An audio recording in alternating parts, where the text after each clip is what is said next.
nti omanyi omwana bulijjo first born nga ye mwana wo asoose mu bulamu bwo mu especially ng'ate oli muvubuka, omwana oyo yaba n'omukwano mungi.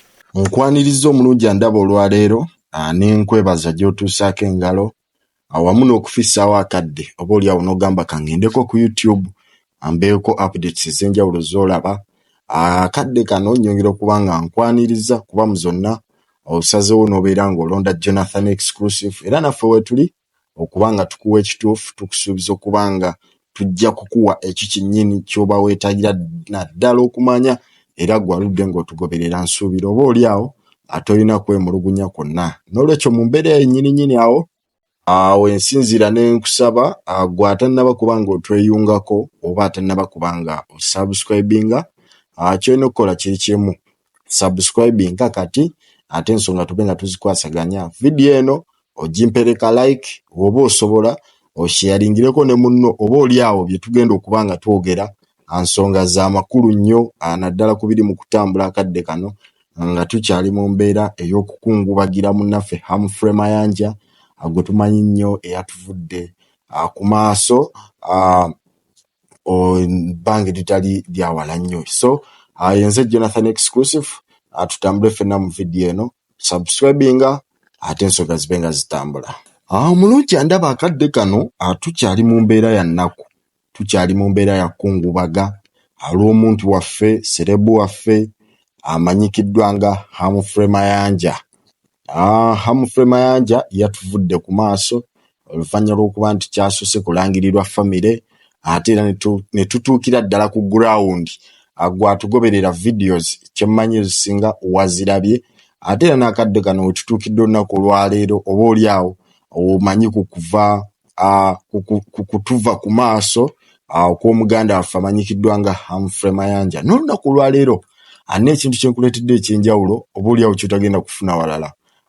Nkuleetedde ku bimu kubikwata ku Hamphery Mayanja oba oli awo abamu tubadde tumulaba ku social media nga tetumumanyi nnyo. N'olunaku olwaleero njagadde oba oli awo mukusunsuliremu katini okwongera okugaziyizaamu gwe mulungi andaba akadde kano ate okukuwa ensonga nga bwe ziri nga tetuteekamu palapasenti kiri bwe kiti na bwe kiti mu mbeera nga bweri.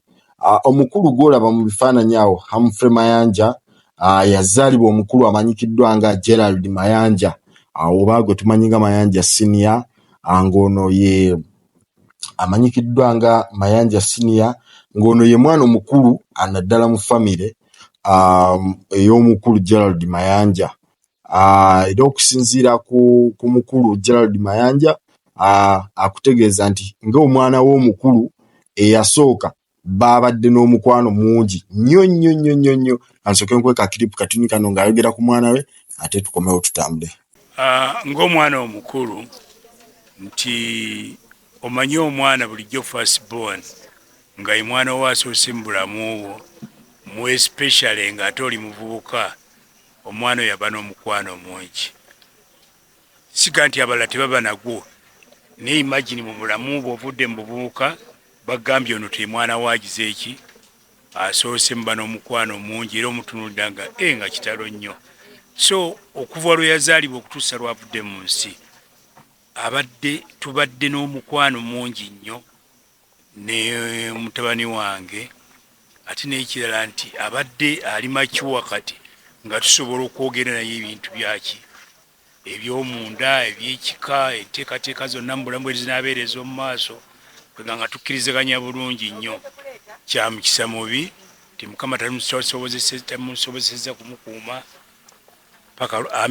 tamusobozesezza kubeerawo n'amuyita.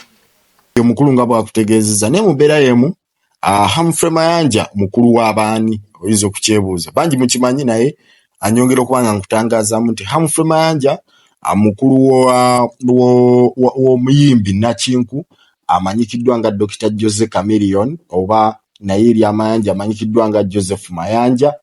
Ng'ono kitwalibwa okuba nti oba oli awo mu ggwanga lya Uganda ye muyimbi akyasinze oba muyite the greatest of all time. Simanyi gwe ku research yo naye okusinziira ku yange omuyimbi Dr. Jose Chameleon oba oli awo akyalidde mu bannaakendo era yakulembedde okusinziira ku research ez'enjawulo ezize zikolebwa mu companies ag'enjawulo, ye mukulu Dr. Jose Chameleon.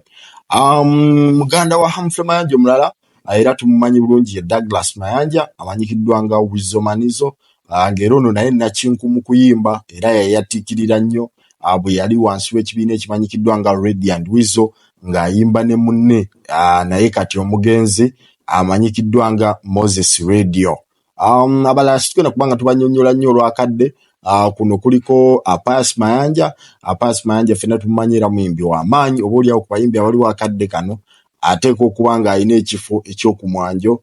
Pius Mayanja amanyikiddwa nga Palaso, n'omulala muganda waabwe kati omugenzi era nga naye Mayanja amanyikiddwa nga Eke Mayanja, amanyikiddwa nga Emmanuel Mayanja oba AK47, obaolyawo naye nga Mukama yamuyita dda n'abeera nga ava mu bulamu bw'ensi eno. So Hamphery Mayanja olabira ddala nti obaolyawo abadde avudde mu famire egundidde, abadde musajja w'amaanyi. Wabula okusinziira ku taata Hamphery Mayanja bwe twamufunyeeko, yatutegeezezza nti omwana we yava wano mu ggwanga erya Uganda nga mulamu bulungi, nga talina kyali kimusumbuwa, n'agenda mu ggwanga erya US. Wabula aba ali ku nnyonyi embeera yatabukamukko, n'afunamukko shock entinitini, era bwe yaggyibwawo awo wennyini n'addusibwa mu ddwaliro amangu ddala, yategeezebwa nti yali alina obulwadde bwa kansa amanyikiddwa nga gallbladder cancer.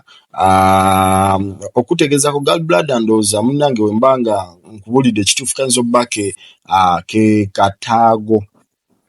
kataago akabeera mu mubiri gw'omuntu. So kyali kitegeezebwa okuba nti yali akataago ako kafunyemu obuzibu, nti yali afunye kansa nga akwatidde ddala kantu ako, era obaolyawo amaze ebbanga nga amusumbuwa nga tava mu ddwaliro, nga mufunze kitwalidde ddala ebbanga lya myezi nga 9 nga Hamphery Mayanja ali ku ndiri olw'obulwadde buno obwa kansa. So babadde beebuuza kirwadde biki obaolyawo nsubira tosobola kubanga oddamu okubuusabuusa nga nkuwadde akatambi kano okuva ku muzeeyi ye kennyini ng'ayogera Hamphery Mayanja obulwadde obadde bumutawaanya. Bwe twali wano mu mwezi gw'okusatu nga twabya olumbe lw'omugenzi Eke, twali naye nnyo, nebe lwaggwa yali addayo mu Amerika, obulwadde bwamukwatira ku nnyonyi ne bumuyisa bubi nnyo, agenda okugenda mu ddwaliro mu Amerika nga bamugamba nti yalwala kansa, bladder cancer. Kati okuva olwo tiyaddayo kutereera paka lwavudde mu nsi. Omukulu Hamphery Mayanja gw'akyanneekuumiddeko, njagala okuba nga nkutegeezako nti yazaalibwa mu mwezi ogwa Desemba mu mwaka gwa 1972, era nga obalabalamu watuuse okufiira abadde awezezza emyaka katugambe 52, tho amazaalibwa ge aga 52 obaolyawo Mukama tamusobozesezza kubanga agatuukako, naye Hamphery Mayanja mu bufunze tuba tubala wabanga yazaalibwa mu 1972 ate ng'avudde mu bulamu bw'ensi mu 2024. Kino kitegeeza nti obaolyawo Mukama ku nsi amugemuliddeko emyaka 52 mu mbeera eyo. So Hamphery Mayanja awangaliddeko nnyo ebweru w'eggwanga, era nga bwe nkutegeezezza, era nga bwe twazze tulaba okunnyonnyolwa kwonna nti tukyalinze abantu be okuva ebweru, bakyala be n'abaana, okuba nti tujja okumuziika wano. So Hamphery Mayanja abadde awangalidde nnyo ebweru w'eggwanga, era obaolyawo kino tekyamufuula mpungu, yakomawo ewaka n'akuba ng'azimbawo amaka ge, era akadde kano olumbe gye lwakumiddwa mu bitundu eby'Esseguku eyo, waliwo akatundu bakayita Kigo, ku kkubo kwennyini obaolyawo omusajja atu abadde yazimba amaka ge. So obaolyawo kino kikulaga nti abadde n'obwongo obw'enjawulo, yadde yalaba nti ndi bweru naye neetaaga okuba nga nina wenteeka ewaka, era amaka ge bw'ogeetegereza bambi gadde gakyali mapya, ebintu ebisinga bibadde byakaleetebwawo buleetebwa, amaka ge akakolebwa, naye Mungu aba n'ensonga ze, era bw'atyo bwe yasizeewo n'abeera nga amujjulula mu bulamu bw'ensi eno. Naye bwebityo we biri, ensonga endala nazo tujja kuba tuzikulondoolera bulungi ate tube nga tuzikuleetera mu videos zaffe eziddako. Yenze Jonathan Exclusive, ate weerabira kubanga osubscribinga ne